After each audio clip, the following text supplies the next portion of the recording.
قرائت شاهاثر علامه باباجان غفورов تاجیکان، تاریخ قدیمترین، قدیم، عصر میانه و دوره نو. گفتاری سیوم.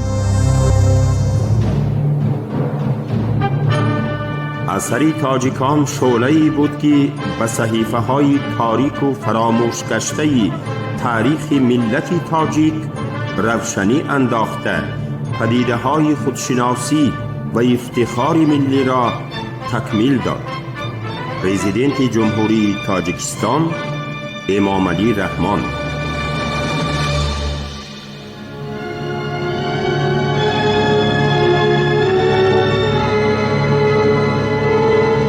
ساخت اجتماعی و اقتصادی آسیای میانه قدیم.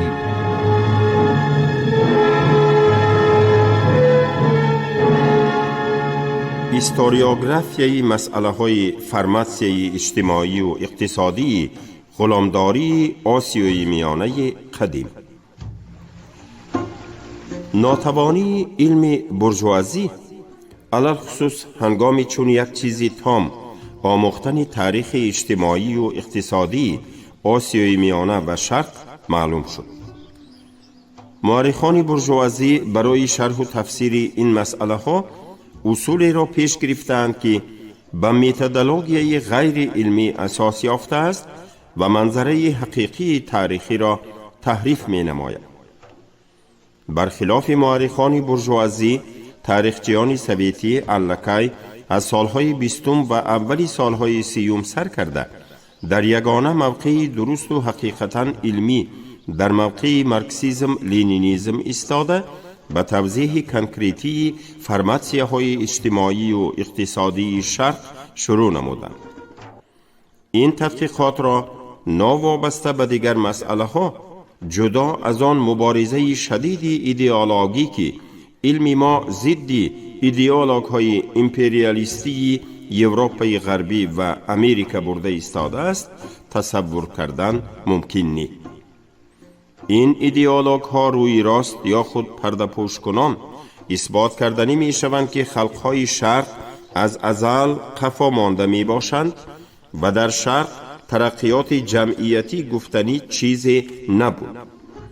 ادعای کرختی ترقیات جمعیتی در شرق با چنین یک دعوا تقویت داده می شد که از دوره های تأسیس اولین دولت های مصر و بین النهرین تا روزهای ما در شرق مناسبت های فئودالی وجود داشتند.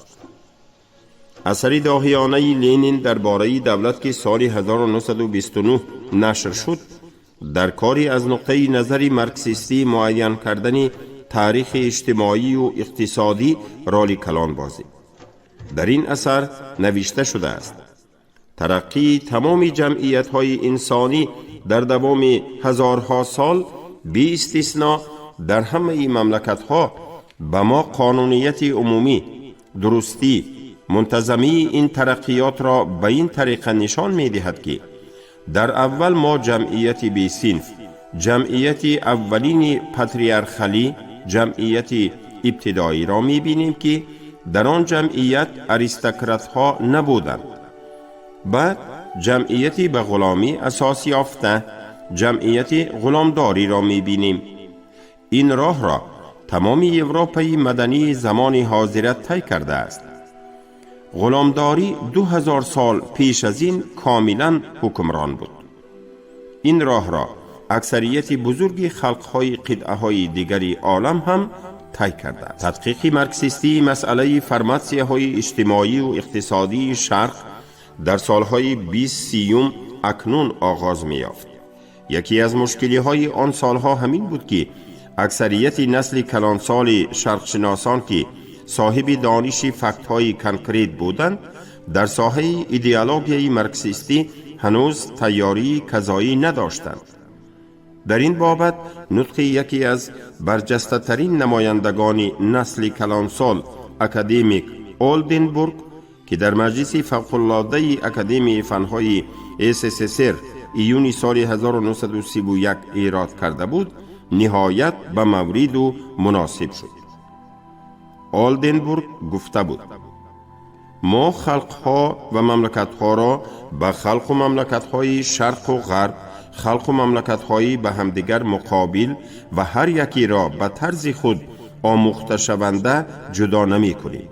زیرا شرق با حقوقی برابر با غرب به اتفاق ما داخل شد و ما غرب را با کدام متدولوژی مارکسیستی می آموخته باشیم، شرق را هم با همان متدولوژی تدقیق می کنیم. چطوری در غرب مبارزه صنفی رود، در شرق هم چنین مبارزه دوام دارد. در شرق هم خود همان فرماسیه ها به وجود آمدند که در تاریخ غرب هستند. این نکته های اساسی شرق شناسی ما می باشد. انا همین طور شاهراه انکشاف شرق شناسی سویتی که به تحکرسی مضبوطی مارکسیزم لینینیزم اساس دارد مقرر کرده شد. خلاص دیدی مارکسیستی به تاریخ خلقهای شرق تماما خلاف آن جریان ریاکسیونی علمی بورژوازی می باشد که مبدأ و سرشت آن چنین سخنان مداح امپریالیسم بریتانیا کیپلینگ است. بدانید که شرق شرق است و غرب غرب و تا روز عرصات آنها با هم یک نخواهند شد. سترووی مأخذهای تاریخ مصر و بین النهرین قدیم را مارکسیستانه توضیح داده و آنها را با دقت تمام تدقیق نموده، در ابتدای سالهای 30 به چنین خلاصه آمد که دولت‌های شرق قدیم جمعیت‌های نوعی نهایت ساده ترین غلامداری بودند. سال 1933 وی در معروضه مخصوص خود که برای اکادمی دولتی تاریخ مدنیت مادی تیار کرده بود، این عقیده خود را اظهار نمود و آن دیری نگذشته از چاپ هم برآمد. غایت جسارت بودن گفته های وی راجع به موجود بودن فرماسیه اجتماعی و اقتصادی غلامداری شرق به این درجه کنکریت و نوآورانه مسئله گذاشتنی وی و در عین حال بعضی کمبودی های عقیده های وی، یعنی از حد زیاد بلند برداشتن رول غلامان و بهای لازمه ندادن به اهل جماعت، باعث آن گردید که بعضی عالمان مشهور به توضیحات سترووی زید برآمدند. دیگر عالمان نکته در شرق وجود داشتن فرماسیه غلامداری را قبول کرده آن را انکشاف دادند. در خود همان سال 1933 تالستوف در پلینوم اکادمی مدنیت مادی که به مسئله های پیدایش و ترقی فئودالیسم بخشیده شده بود، در موضوع گنزیس فئودالیسم در جمعیت های کوچمنچی چاروادار معروضه کرد. وی بسیار نکته های را اساسناک نمود که بعدتر به دردانه های گنجینه علم تاریخ شناسی سویتی مبدل گردیدند. مثلا یکی از آنها نکته رابطه زیچ داشتن کوچمنچیان و زراعتکاران مقیمی می باشد و غیره. در عین حال وی فرضیه پیش نهاد که کوچمنچیان آسیای میانه از خونها سر کرده از عصر 2 پیش از میلاد تا خود عصرهای 8-9 دوره انکشاف غلامداری را از سر گذراندند و ضمناً در انکشاف جمعیت هایی که در آنها چارواداری کوچی افضلیت داشت، دوره غلامداری که به فرماسیه های انتیقی بحر میان زمین همگون بود، در یک شکلی به خود خاصی دموکراسی حربی غلامداری وسعت می‌یافت. این فرضیه وی به تفصیل اساسناک و کنکریت تحلیل نشده بود و ادعای تالستوف از آن سبب هم رخنه‌پذیر حساب می شد که بعضی نکته های آن غلط بود. مثلا چنین ادعا که در بین ترکمن ها در عصر 19 ساخت غلامداری وجود داشت و غیره. ولی عموما عقیده تالستوف که نسبت به شرق تعلیمات مارکسیستی فرماسیه های اجتماعی و اقتصادی را کنکریت تطبیق می نمود خیلی سود بخش برآمد. از این عقیده منطقاً برمی آمد که نه فقط خلقهای کوچمنچی آسیای میانه بلکه خلقهای مقیمی به آنها زیچ رابطه داشته هم مرحله ترقیات غلامداری را از سر گذراندند. گزارش نبی مسئله باعث اعتراض سختی یک قطار آلمان گردید. مثلا برنشتام در پلنوم سال 1933 طرفدار چنین عقیده شد که قسم زیادی آسیای میانه را هم وی به اینجا همراه می کرد. بابا جان غفورف فرمسه غلامداری را از سر نگذرانده از کمونیسم ابتدایی به جمعیت فئودالی گذشته است. 2 سال ثانی‌تر سال 1935 مسان دعوا کرد که در دوره بعد عصر 8 میلادی در آسیای میانه الکی زوال مناسبت‌های کهنه فئودالی سر شده بود. ولی چنین نکته که خلق‌های آسیای میانه دوره غلامداری را از سر گذرانده‌اند تدریجاً به صحیفه‌های نشریه‌های علمی عاموی و مخصوص راه می‌یابد. سال 1938 تولستوف باری نخست ساخت غلامداری آسیای میانه قدیم را مفصل تفسیر داد. نکته‌های اساسی آن تفسیر اینهاند: اعیان و اشراف سغدیان در عرفه اصطلاح عربها خاصیت غلامداری و سرداران قبیله و اولاد را میپذیرفتند. حاکمیت آن به دسته‌های مسلح غلامان چقیر و به لشکری با امتیاز سواره جوانان اشرافزاده که مأخذهای عربی و فارسی و خطایی از آنها روایت می نمایند تکیه می کرد. این نمودی تشکیل دسته‌های حربی در دوره پارتها هم رسم بود. تمدن قدیم واحه‌های آسیای میانه سیمای خاصی شهری داشت. کوچمنچیان و زراعتکاران با همدیگر رابطه‌ای زیست داشتند. غلامداری در بین اهالی مقیمی و کوچمنچی معمول بود. با این مدرک مأخذهای خطایی و مکتوبهای قدیمی سغدی بیواسطه دلالت می کنند. با این خودی در هیئت دولت هخامنشی ها بودن آسیای میانه و بیواسطه ماده آید به غلامداری عیبنامه ساسانیان شاهد است. گورهای عادی دوره اسونی ها که به ترتیب مقرری قطار نیستند از افتکار گورهای غلامانی می باشند که به اسونی ها تعلق داشتند. عقیده دیگر غلامانی در منزل ساکن شده و اعیان و اشراف اسونی ها. مدرکات ارخئولوژی دلالت می کنند که در ساختمان شبکه آبیاری آسیای میانه مهنت غلامان وسیع استفاده برده می شد. انجام دادن این گونه ساختمان با قوه دهقانان و با واسطه های تکنیکی که در اختیار سغد و خوارزمیان قدیم بود آنقدر قوه کاری را از خواجگی قشلاق کشیده می گرفت که این ساحه خواجگی به هیچ وجه معتدل کار کردن نمی توانست. سخنان مشهور انگلس را اندک دیگر خیل تعبیر داده گفتن ممکن که اگر غلامداری نمی بود مدنیت بلند آبیاری شرق به وجود نمی آمد.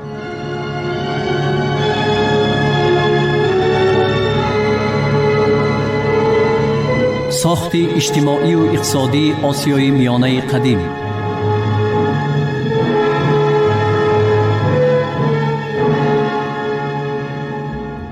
پس از آن که آسیای میانه به دایره نظری آثار خطی افتاد باز در مدت چندین عصرها باقی مانده های ساخت ابتدایی جمعیتی پایدار ماندند و فقط از عصرهای یکم هزاره یکم سر کرده اولین دیگرگونی های کلان ساخت جمعیتی خلقهای آسیای میانه به نظر می رسند که آنها آسیای میانه را تدریجاً به دایره سیستم غلامداری شرق می کشیدند. بحران عمومی عالم غلامداری که امپریای ریم را واژگون ساخته دولت خطای قدیم را به زوال رساند به سر آسیای میانه هم آمده است. دولت کوشان در عصر 5 در زیر ضربه قبیله های بربری که در عصر 4 در خطای و در عصرهای 4-5 در یوروپ با نام گونها معلوم بودند به خاک یکسان گشت. این نکته های تولستوف بغیر از دو نکته اول اساساً از طرف اکثر عالمان سوویتی مأخوذ دانسته شد و در تعریف مارکسیستی تاریخی قدیم آسیای میانه رول مهم بازی.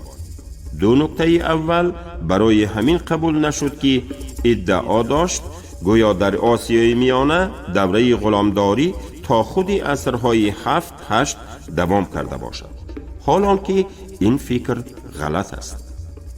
بعدها تولستوف بارها به سر مسئله ساخت اجتماعی و اقتصادی آسیای میانه قدیم برگشته حرکت کرد که اساساً با مدد مدرک تاریخ شبکه آبیاری خوارزم نکته در این ناحیه وجود داشتن ساخت غلامداری را اثبات کند.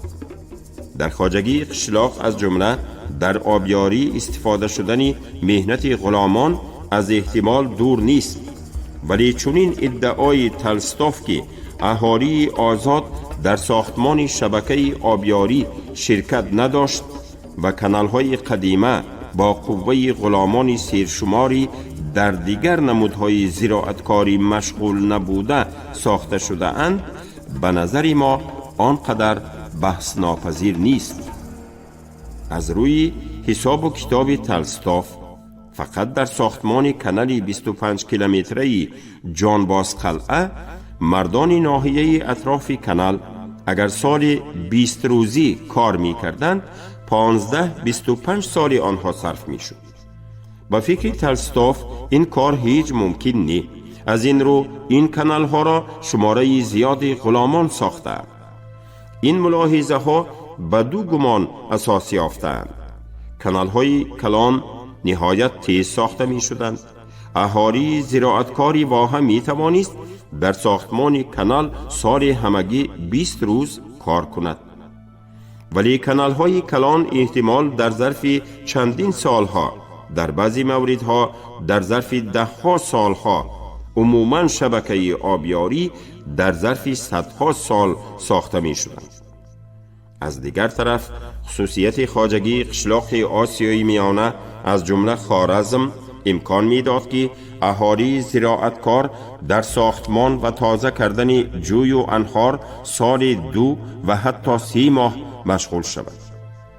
پس خودی همان کانال جان باز قلعه اگر چنین معلوماتی تولستوف و اندریانوف را به نظر گیریم که شماره مردان قابل کار تقریباً 1000 کس می باشد، ممکن بود با قوه اهالی ناحیه کانال در ظرف 4 یا 5 سال ساخته شود.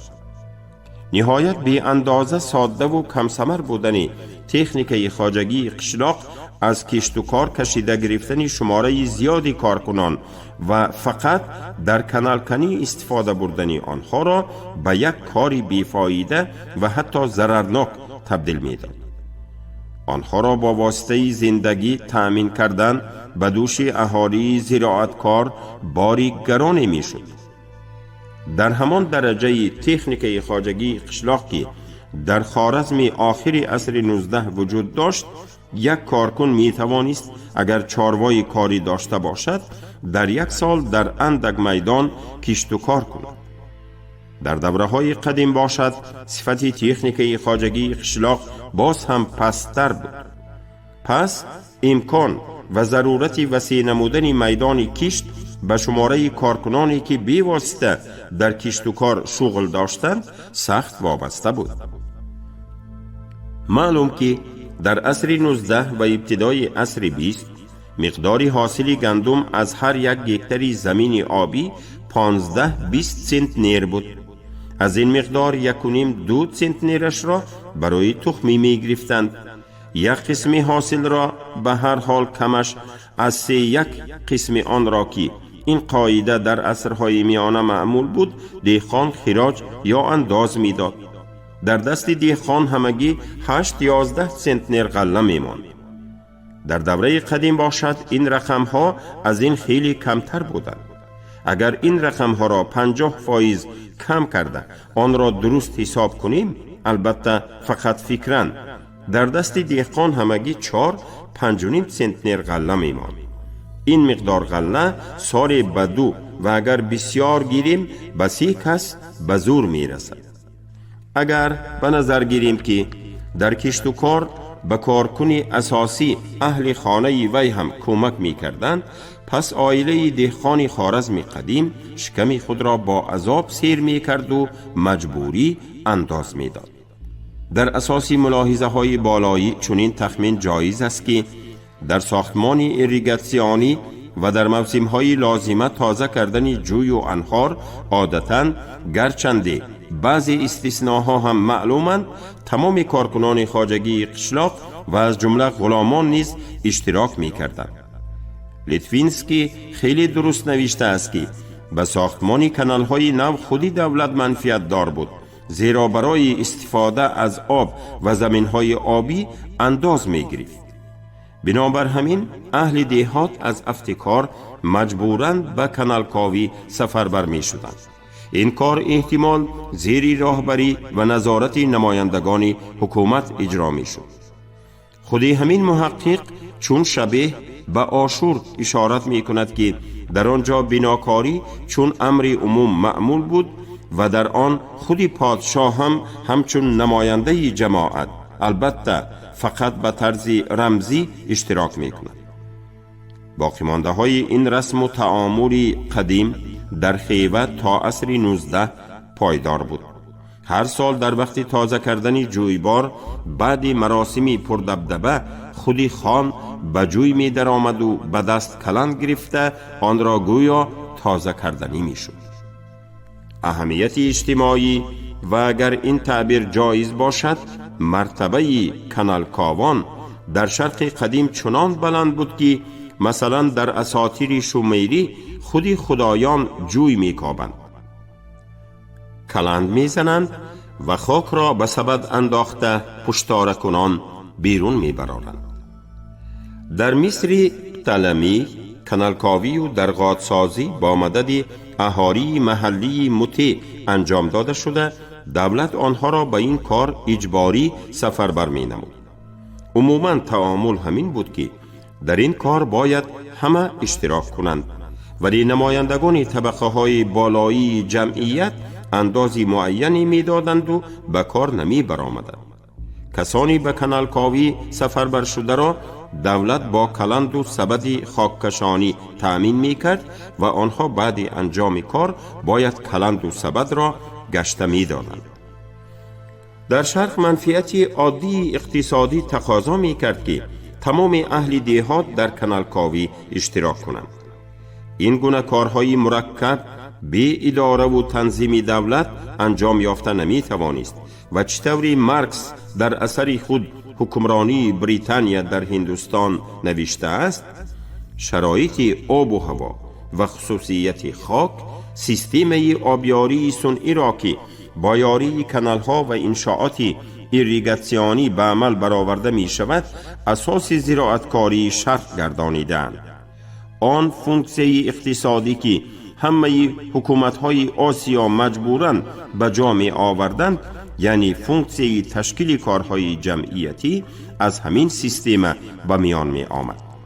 چون این سیستمی به طور صنعی بلند برداشتن حاصل خیزی زمین، سیستمی که به حکومت مرکزی وابسته بوده، در صورتی با کارهای ایریگاسیونی و خشککنی زمین ها بی پروایی کردن این حکومت فوراً به تنزل می افتاد، سبب چنین فکتی می باشد که تریتوریا های بسیار کلانی که یک زمانها خیلی آباد بودند حالا به بیابانی بی حاصل و بی آدم مبدل شدند. مورخان سویتی در سالهای 40-60 نکته‌ای در تاریخ آسیای میانه انکشاف یافتن ساخت غلامداری را عمیق و عمیق نموده، مسئله های تاریخ سیاسی، ترقیات قوه‌های استحصال کننده، معاملات پولی، مدنیت و دیگر جهت‌های این ساخت را مفصل تدقیق نمودند. غیر از این کوشش کردند که خصوصیت ساخت غلامداری آسیای میانه را معین نمایند و مرحله‌های ترقیات آن را مقرر کنند. خلاص در علم سویتی چنین عقیده پایدار شد که در آسیای میانه قدیم ساخت غلامداری حکمران بود. تدقیق مجموعی متریال های تاریخی کس را به چنین عقیده وادار می کند که ساخت غلامداری آسیای میانه بعضی خصوصیت‌های مهم داشت. هنوز در نشر یکم تاریخ خلق تاجیک بعضی خصوصیت‌های پرینسیپیالی ساخت جمعیتی آسیای میانه قدیم تأکیداً بیان شده بود. این عقیده در نشرهای من بعده این اثر انکشاف داده شد و خیلی عمیق‌تر گردید. در جلد یکی اثری کلکتیوانه تاریخ خلق تاجیک همان متریال هایی که در سالهای 60 آیید به آسیای میانه قدیم در اختیار علم بود تحلیل کرده شده، با مدرک تاریخی و اجتماعی و اقتصادی مملکت‌های همجوار شرق مقایسه کرده شده. این تحقیقات از همه پررتر و با ترتیبتر در حل این مسئله اینچنین قدمی به پیش بود. درباره مباحثه آید به طرز آسیایی استحصالات مخصوص توقف کردند در کار. در آخرهای سالهای 20 و اول سالهای 30 در علم سویتی تاریخ آید به طرز آسیایی استحصالات مباحثه کلان به وقوع آمد. این مباحثه در میانه های سالهای 60 باز اوج گرفت و ضمناً به مباحثه دوم برآمد عالمان مارکسیستی خارجه ابتدا گذاشت. در این موضوع در ژورنال های علمی بسیار مقاله ها چاپ شدند، مجموعه ها و اثرهای علاهیده انتشار گردیدند. اصطلاح طرز آسیایی استحصالات در اثرهای اساسگزاران مارکسیسم دچار می آید، ولی در ابتدای سالهای 8 عصر 19 وقتی مارکس و انگلس بی واسطه و مسئله های تاریخ قدیم مشغول شدند، دید آنها به این مسئله تغییر یافت. در اثر انگلس پیدایش عائله، مالکیت خصوصی و دولت بجای طرز آسیایی استحصالات ساخت ابتدایی و بعد این ساخت غلامداری آمده است. سال 1887 انگلس نوشته بود: در دوران قدیم آسیایی و کلاسیکی غلامداری شکل اساسی ظلم صنفی بود، یعنی نه آنقدر زمینی عامه ها مصادره کرده می شد، بلکه بیشتر شخصیت آنها از آن خود کرده می شد. در عصرهای میانه از زمین آزاد کردن خلق نی، بلکه برعکس به زمین وابسته نمودن وی منبع استثماری فیادالی بود. لنین در اثری مخصوص خود درباره دولت که به فرماسیه های اجتماعی و اقتصادی بخشیده شده است، هر یک فرماسیه را مفصل توصیف داده به جای همدیگر با ترتیب آمدن آنها را بیان کرده است. ولی لنین اصطلاح طرز آسیایی استحصالات را حتی نام نمی برد و فقط در متن اقتباس های ذکر می کند که از اثرهای دخلدار مارکس گرفته است. ما هم فکر آن عالمان سویتی هستیم که به عقیده آنها مارکس و انگلس با مرور وقت از تصورات آید به کمچخیل طرز آسیایی استحصالات دست کشیدند. کوشش های لنین را هم طرفدار طرز آسیایی استحصالات کردنشان دادن نیز هیچ یک اساس ندارد. در عین حال در رفت مباحثه آخرین معلوم شد که مضمون فرماسیه غلامداری را بیشتر هر طرفه و وسیع‌تر معین کردن ضرور است. چنین عقیده هست که ساخت غلامداری گویا چنان جمعیتی باشد که در آن اکثریتی و حتی قسمی اساسی استحصال کنندگانی بی‌واسطه باید غلامان باشند، حالان که این عقیده مطلقا بی اساس و دگماتیکی است. واقعا تاریخ از این گونه جمعیت ها خبر ندارد و همه وقت غلامان قسمی کمتری اهالی را تشکیل می دادند. خود اوضاع غلامان نهایت گوناگون شدنش ممکن بود. بالاخره آن جمعیتی که ما جمعیت غلامداری می نامیم اصلا گوناگون ساخت بود. همه این را در وقت دیده برآمدن ساخت جمعیتی آسیای میانه قدیم به نظر نگرفتن ممکن نیست. شما گفتاری سیوم را از کتاب علامه باباجان غفورов تاجیکان شنیدید. عبدالرشید کجمخولوف، کارگردان شیرالی نفزلی.